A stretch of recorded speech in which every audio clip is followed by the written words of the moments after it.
Hi friends, it's Allie. Today we are going to make a DIY shapes sensory bin. So this is an activity that a parent might need to set up for the kiddo, but then it will be a super great way for your kid to play with shapes, play with a sensory item, practice those shapes, and hopefully have a good time for a little while.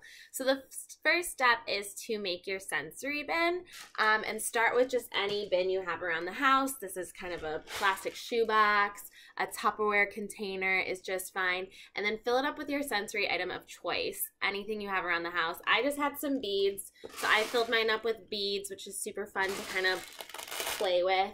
Rice is great, beans, sand if you have it, really anything around the house that you can throw in this bin.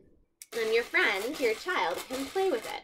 So what's going to make our sensory bin special today is we're going to practice some shapes, and we are going to make these really cool out of hot glue small shapes. So this is the part where a parent is going to have to do this part, but then your child will be able to play with the shapes for a long time.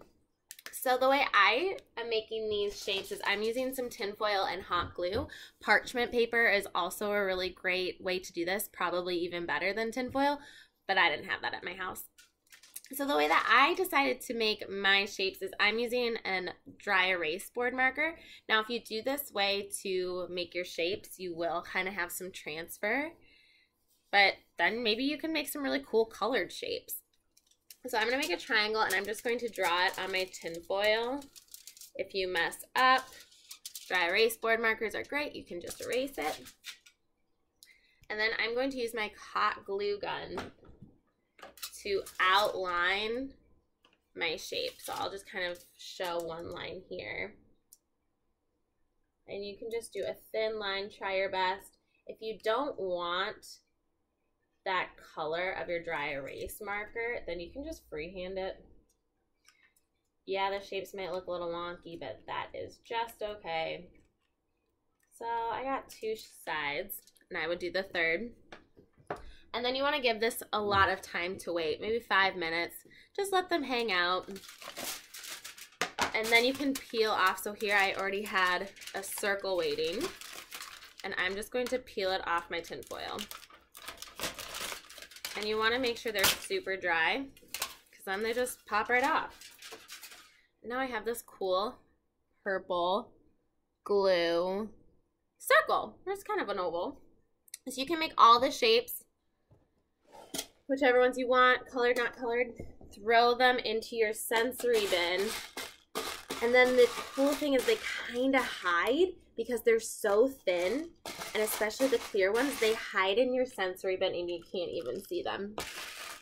Now with maybe rice or sand, they might go in a little bit better. My beads kind of make it harder. But you bury your shapes, and then your friend can go in and dig them out. So they can feel in their hand, wait till they feel, oh, and then they found the shape. On a piece of paper next to them, you could draw maybe a key for all the shapes. I'm just going to use this. So you could draw on a piece of paper a rectangle, maybe write rectangle, circle, triangle, square.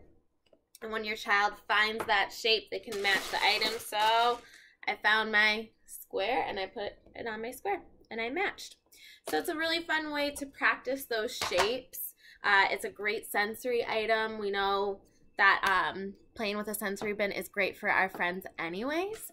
So go ahead and make yourself a shaped sensory bin and have some fun practicing those shapes. Bye.